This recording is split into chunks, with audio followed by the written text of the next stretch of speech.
Nuestro trabajo es ASMA severa, parámetros de fenotipificación y respuesta clínica a omalizumab y mepolizumab del Centro de Enfermedades Respiratorias de Clínica Las Condes. El asma severa, como todos sabemos, afecta a un 7% de la población, pero deteriora mucho la calidad de vida. Existen biomarcadores que pueden permitirnos discriminar y diferenciar los pacientes para utilizar un bloqueo anti-IgE o anti-interleuquina 5. El objetivo de nuestro trabajo fue, en pacientes asmáticos severos no controlados, revisamos cuáles fueron los parámetros utilizados para la fenotipificación del patrón alérgico y cuál fue la respuesta clínica a omalizumab y mepolizumab.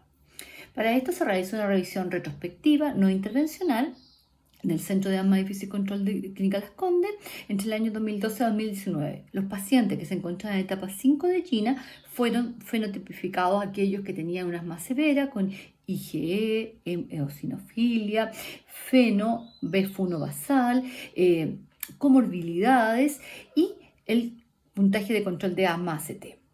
Y a estos pacientes, de acuerdo al fenotipo que se elegía, se daba o mepolizumab o omalizumab.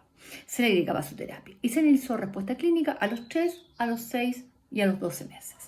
¿Qué es lo que nosotros encontramos entre las características de nuestros pacientes? En 17 pacientes que utilizamos omalizumab, los pacientes eran más jóvenes, con edad promedio de 48 años, a diferencia de los pacientes con mepolizumab mayores, 68 años. En el grupo de omalizumab predominó el sexo femenino y en los de mepolizumab el sexo masculino. Respecto a la IgE basal, era más alta, como era de esperar, en el grupo de omalizumab, con un promedio de 572 contra 161 del grupo de mepolizumab. El feno tenía valores similares entre 57 y 58. Ahora, las dosis de corticoides que tenían los pacientes al momento de ser referidos e iniciado el biológico, en el grupo con omalizumab 20 miligramos en promedio de prednisona y en el grupo con mepolizumab 30 miligramos en promedio. Respecto a las comorbilidades, en ambos grupos predominó la comorbilidad rinosinusal, pero en el grupo de omalizumab tuvimos además anafilaxias, alergias alimentarias, triada de Samter. Y también miramos basal nosotros qué pasaba con las consultas de urgencia de estos pacientes. Y vimos que el grupo de omalizumab tenía más consultas de urgencia el año anterior, de 3.5 promedio, contra 2.3 del grupo con mepolizumab. Ahora, una vez asignados los pacientes, nosotros vimos cuáles eran las características basales.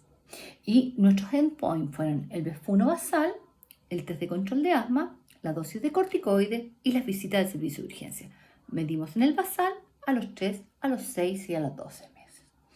El B1 basal en promedio del grupo con omalizumab, 67%, y al año ya teníamos pacientes que habían alcanzado la normalidad de la espirometría a pesar que habían suspendido corticoides. Su test de control de asma era muy bajo, solamente de 13 puntos. Desde los 6 meses de tratamiento, los pacientes ya habían alcanzado 22 puntos, que se considera un asma controlado.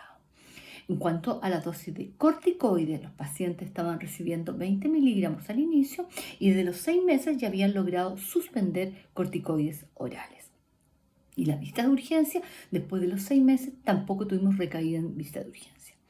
En el grupo del mepolizumab vimos lo mismo. También vimos nosotros que los pacientes tenían un B1 cercano al 70% y se había normalizado desde el 6º mes de tratamiento. El test de control de asma, en promedio 14 puntos, o sea, muy mal controlada, y estaba normalizado con 24 puntos al año.